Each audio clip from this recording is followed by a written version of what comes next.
जी भाई, इस घर की आप ज्यादा से ज्यादा क्या कीमत दिलवा सकते हैं? आपका घर हाईफाई घर नहीं है, मामूली सा है, और ऐसे घर की मार्केट में वैल्यू भी कम है। फिर भी आपको क्या लगता है कि इस मकान की क्या कीमत दिलवा सकते हैं? 70 से 80 लाख। चलें ठीक है, 80 लाख में आप अपने घर का सौदा करने को तैयार। ये घर तुम्हारे बाप का नहीं रहा जो इसका सौदा करने की जुर्रत कर रहे हो तुम। आप मेरे मामले में टांग अड़ाने की कोशिश ना करें। आपका अब्बा का जो भी मामला है ना, उसे मेरा कोई लेने देना नहीं। वो आप जाने और अब्बा जाने। और खुदा के लिए आप मेरे घरेलू मामला से दूर रहें तो बेहतर है। अगर तुम्हारी यही सोच रही ना, तो कल से क्या आज ही से तुम्हारा इस घर में दाखिला बंद कर दूंगी। मुझे कोई कमजोर औरत नहीं समझना जो किसी की भी धमकियों से डर जाएगी, समझे? और आप लोगों की तो खैरियत इसी में है कि आप लोग आराम से यहाँ से चले जाएं। ये मकान तो किसी सूरत दिखने वाला नहीं। आप इनकी परवाह ना करें, आप पार्टी से बात करें। इनके तो दिमाग खराब हो गया। दिमाग मेरा नहीं, तुम्हारा खराब हो गया। घर के ओरिजिनल कागजात मेरे पास होने के बावजूद तुम इस घर को बेचने की गलती कैसे कर सकते हो? मैं यहाँ कल से बैठ के झक नहीं मार रही हूँ। घर की हर कीमती चीज अब मेरे कब्जे में। पहले अपने घर के मामलात बेहतर करें, फिर आगे हमसे राब्ता करें। आइंदा तुम किसी भी ऐरे गैरे को मेरे घर में लेकर आए ना, तो सबकी टांगे तोड़ दूंगी मैं आपको नेक्स्ट टाइम देख लूंगी। चल।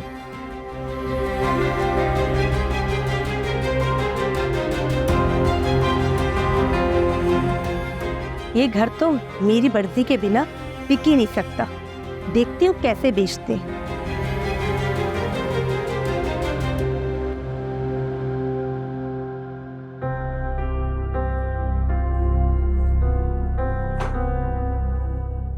तुमका वास्ते सेठ, छोड़ दो, मैं तुम्हारे आगे हाथ जोड़ती हूँ।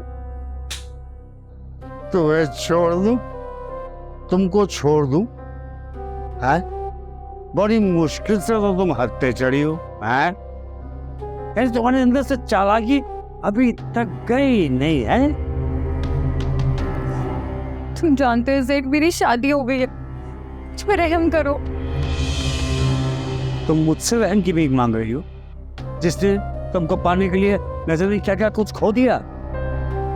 आज इस दिल में दो आगे सुलग रही है, एक मोहब्बत की और एक इंतकाम की।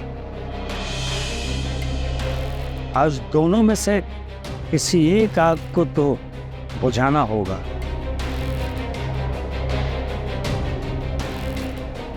वरना इस आग में चल के अक्सर हो जाऊंगा।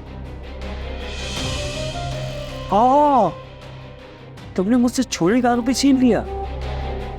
एक मामूली टैक्सी ड्राइवर के लिए तुमने अपने कितने चाहने वालों की जिंदगी तबाह की।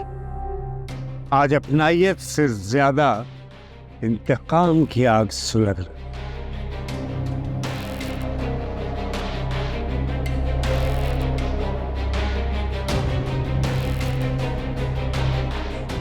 ताका वास्ते से मुझे हाथ न लगाना, मैं किसी की अमानत हूँ। तुम मेरी अमानत थी और तुम मेरी ही अमानत हो। मेरे जज्बात की आग को बढ़ावा देने के लिए तुम जिब्रान की चोली में जाके गिर गई। एक शरीफ इंसान को तुमने लड़ने झगड़ने पे आमादा कर दिया, फिर ऊपर से तकाजा करती हो कि तुमको छोड़ दूं।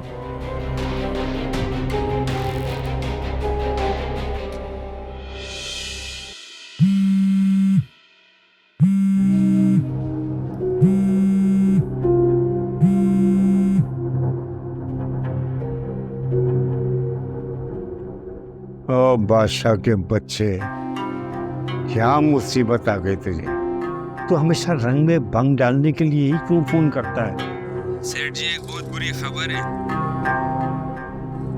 शेरी को गिरफ्तार कर लिए पुलिस वालों ने, और उसने आपके बारे में सब उगल दिया, और पुलिस किसी भी टाइम आपके घर पे आपको अरेस्ट करने आ सकती है। क्या बकवास कर रहा है? क्या आजकल दिन में नशा करने लगे हो? सेठ जी, आप मेरी बात का यकीन कीजिए, पुलिस किसी भी टाइम आपके फ्लैट पे पहुंच सकती है और आपको अरेस्ट करने के लिए। तो आप वहां से निकले फौरन। अबे बंद कर फोन।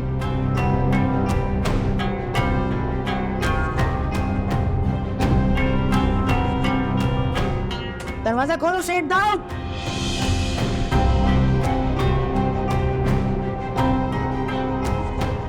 तुम्हारी गिरफ्तारी के वारंट जारी हो चुके हैं। मैं इंस्पेक्टर आसिम अपनी नफरी के साथ तुम्हें गिरफ्तार करने आया हूँ। तुम्हारी भलाई इसी में है कि अपने आप को हमारे हवाले कर दो, वरना मजबूरन हमें एक्शन लेना पड़ेगा। दरवाजा खोल दो, सेट डाउन।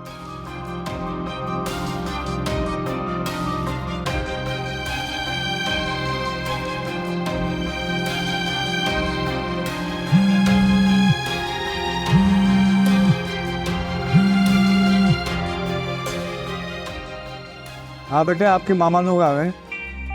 जब तक मैं अंदर हूँ गायब हो जाओ, देखना मत।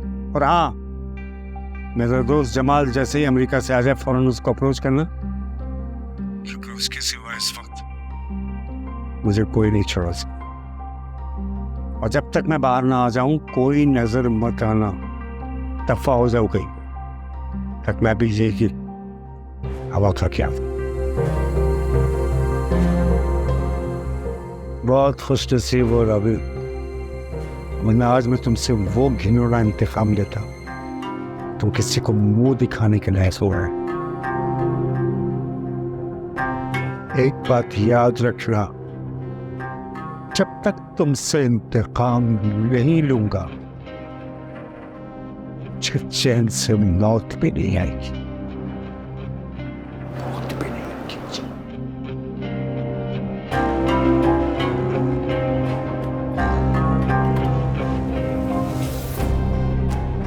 बुरे काम का हमेशा बुरा नतीजा होता है। सेठ दाऊद, तुम्हारा घिनौना खेल खत्म हुआ।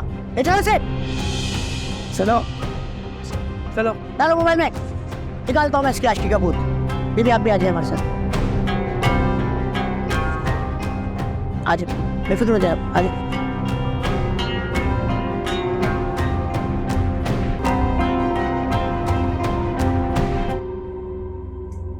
अरे एक मामूली औरत की ये मजाल कि इतनी दूर से आके तुम्हारे घर पे कब्जा जमा ले, इससे कैसे हो सकता है?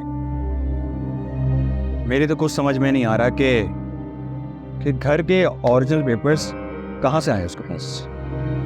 जाहिर सी बात है, घर पे काबिज है वो, किसी अलमारी से मिल गए होंगे। हमें कुछ करना होगा नायला, वरना उस औरत से बातचीत करके मुझे अच्छी तरह से अंदाजा हो गया है कि हमारे कुछ करने से पहले वो हमारा सफाया कर देगी। तुम भी अजीब बातें करते हो शहजाद। उसमें इतनी हिम्मत है कि हमारा सफाया कर दे? उसे कोई मामूली औरत नहीं समझना, बहुत चालाक और समझदार औरत है वो। मुझे तो लगता है कि दौलत और जायदाद के लिए उसने अब्बा को फंसा लिया होगा। कागजात हाथ लगने से क्या होता है? मकान तो तुम्हारे अब्बा के नाम है ना। लेकिन उसने हमारे कागजात पे कब्जा कर लिया है। हमें आज ही तुम्हारे रिश्तेदार वकील से बात करनी होगी, समझ रही हो ना? ठीक है, मैं वकील से आज ही बात कर लेती हूँ, लेकिन उससे पहले तुम अपनी अम्मा को एतमाद में ले लो ताकि वो तुम्हारा साथ दे दे। अगर ये मकान उस औरत के हत्थे चढ़ गया ना तो हमें उस घर से जूते मार के निकाल देगी। घर वालों को झोंपड़ियां तक नसीब नहीं होंगी। इससे पहले भी बहुत तमाशा होता रहा है, लेकिन अब अपने खानदान को बेइज्जती और रुसवाई से बचाना तुम्हारा काम है।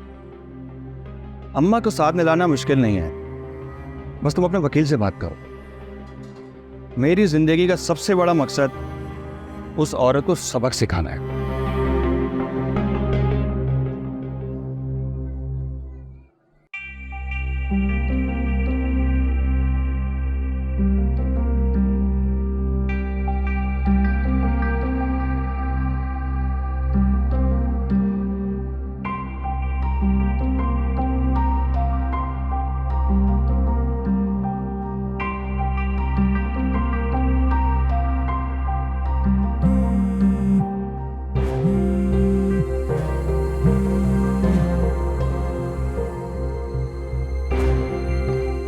SHO अख्तर जमाल बात कर रहा हूँ, जौहर थाने से। अख्तर साहब, मैं इंस्पेक्टर दिलावर बात कर रहा हूँ, लतीफ़ाबाद थाने से। आपके हुदूद से एक लड़का और लड़की का जोड़ा भाग के जो आया था हैदराबाद, वो मेरे हिरासत में है। लड़की का नाम महविश और लड़के का नाम वहीद है।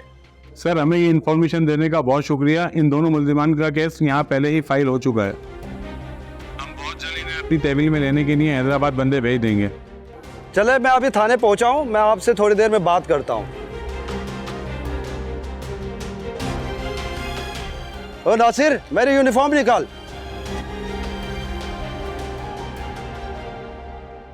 मेरी समझ में नहीं आ रहा कि इतने अरसे से मैं भी शेगुल खिलाती रही और आप लोग खामोश तमाशाई बने हुए देखते रहे। कम से कम अपने भाई की इज्जत का तो ख्याल रखा होता। हम खामोश नहीं रहे। मैं तो महविश के सामने दीवार बन के खड़ी हो गई थी, लेकिन फिर भी उसने मुझे और हम सब लोगों को दूसरों के सामने शर्मिंदा कर दिया। मुझे तुम्हारी बातें अभी भी अच्छी तरह याद है कि तुम महविश के गुण गाया करती थी। मेरी महविश तो इतनी पढ़ी लिखी है, मेरी महविश तो ये, मेरी महविश तो वो।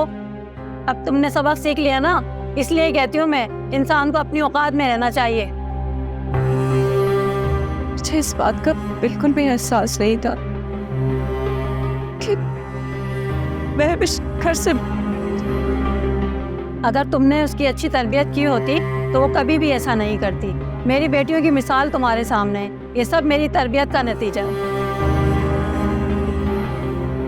कल मनान एक अखबार लेकर आया था जिसमें महविश के घर से भाग जाने की खबर छपी थी। वो खबर पढ़ के मैं शर्म से पानी पानी हो गई। तो खुद सोचो कि मनान पे क्या बीती होगी। अब अंदाजे लगाने का कोई फायदा नहीं है। फिर से अपने घर को जोड़ने की कोशिश करो। मेरी समझ में नहीं आता कि वो घर है या क्या कहना चाहिए कि वो क्या है। रजा भाई ने दूसरी शादी कर ली, उसकी बीवी ने आके तुम्हारे घर में डेरा जमा लिया। बजाय इसकी कि तुम उससे मुकाबला करती, तुम यहाँ आके बैठ गई। शदा उधर अपनी बीवी के मसाइल में उलझा हुआ है। आखिर ये कब तक तमाशे चलते रहेंगे? इन्हीं मसाइल की वजह से तो मैं वो घर छोड़कर यहाँ आई हूँ। यहाँ रहने से क्या होगा? क्या तुम्हारे मसाइल हल हो जाएंगे? क्या तुम सबका सांस ले सकोगी? दूसरों को शामिल करने के बजाय अपने मसाइल को खुद हल करने का सोचो। तुम्हारी बातें अपनी जगह पर ठीक है सलीमा, लेकिन दूसरों के साथ साथ अब मैं भी अपनी गलतियों के बोझ दिले तब कर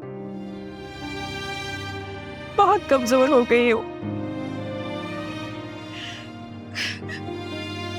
पता नहीं मेरे हंसते बोलते घर को किसकी नजर लग गई।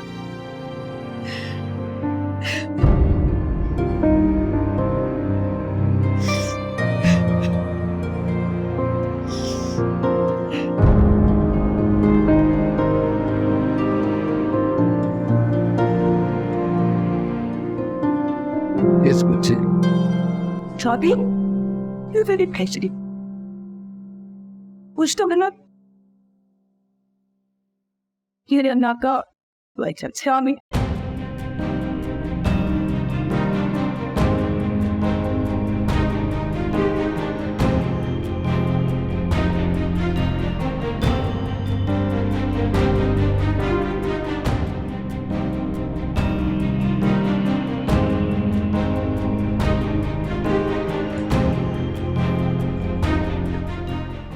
nothing.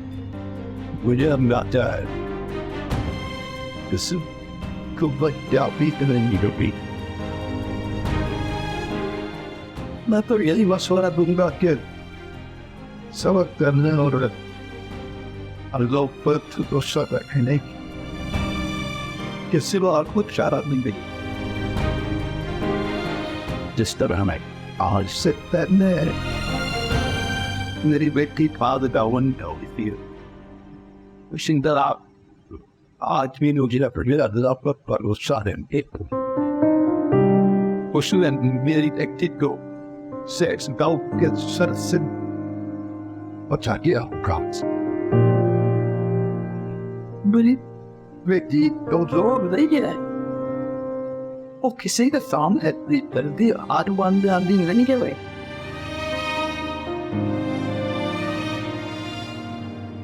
अभी से पहले आज और आइंदा हमारे भरोसे पे उसकी जिंदगी आ रही है।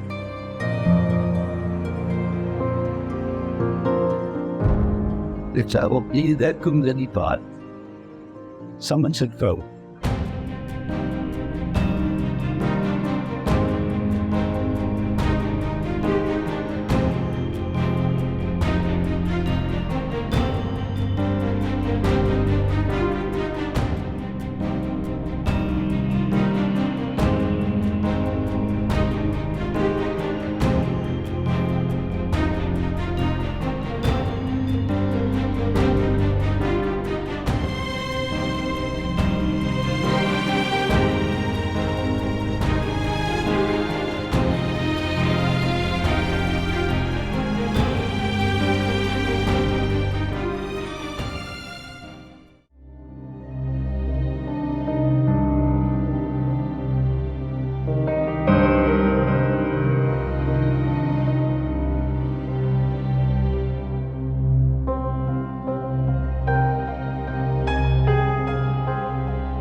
पेशेंट के साथ इनके साथ एक साहिब आए थे जिनको लेकर आए थे।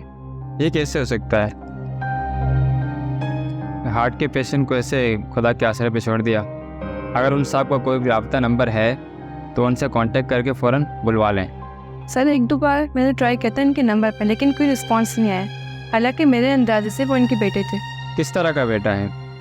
बाप को यहाँ पे मरने के लिए छोड़ दिया। कोई और फैमिली मेम्बर से राब्ता? सर मेरे पास इससे ज़्यादा इनके बारे में कोई इन्फॉर्मेशन नहीं है। ठीक है, जब ये नींद से उठे तो किसी जानने वाले का कांटेक्ट नंबर ले लें और उनसे राब्ता कर लें। ठीक सर।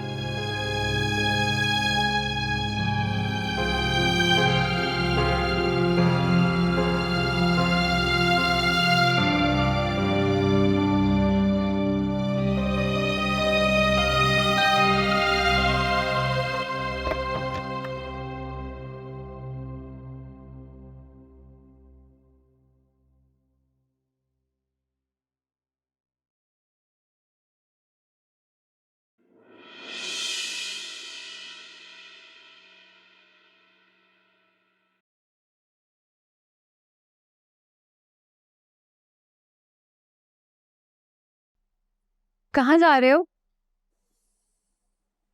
बाहर जा रहा हूं मैं। क्यों? क्योंकि मैं इस कमरे में नहीं रह सकता। कैसी बातें कर रहे हो? क्या हो गया है? यहाँ सो क्यों नहीं रहे? ना जाने क्यों मुझे इस बात पे यकीन नहीं आ रहा कि तुम 2 दिन से सेठ दाऊद की कैद में रही हो। वो तुम्हारी जान और इज्जत का खुला दुश्मन है, तो तुम उसके शर से कैसे महफूज रही होगी? जिब्रान ये तुम कैसी बातें कर रहे हो? मुझे यकीन नहीं आ रहा कि मैं तुम्हारी जुबान से ये सब सुन रही हूँ। अगर कोई और ये बात करता ना तो शायद मुझे इतनी तकलीफ ना होती। मुझे दुख और तकलीफ इस बात का कि ये सब मैं तुम्हारे मुंह से सुन रही हूँ। तुम सब सोच भी कैसे सकते हो मेरे बारे में? मैं भी इंसान हूं। इंसान के दिल में वसवसे और शक पैदा हो सकते हैं। खुद जिब्रान, अगर सेठ दाऊद जैसा इंसान पर एतबार कर सकता है तो तुम कैसे शक कर सकते हो मेरे पे? है यकीन करो, सब कुछ नहीं हुआ। मैं बिल्कुल पाक हूँ। उन्होंने वहां मुझे बस एक कमरे में कैद रखा था और हाँ सेठ दाऊद वहां आया जरूर था, लेकिन जैसे ही वो आया पुलिस उसे गिरफ्तार करके ले गई। देखो राबिया, मुझे तुम्हारी बात पे बिल्कुल भी यकीन नहीं। मेरा दिल ये गवाही देता है, मेरा दिल ये गवाही देता है कि सेठ दाऊद तुम्हें कैसे सही सलामत वापस भेज सकता है।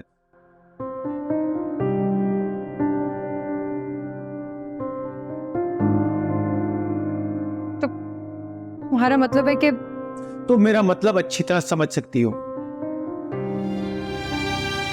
जब तक मुझे खुद तुम्हारी पाक दामनी पर यकीन नहीं होता तब तक मैं इस कमरे में नहीं हो सकता।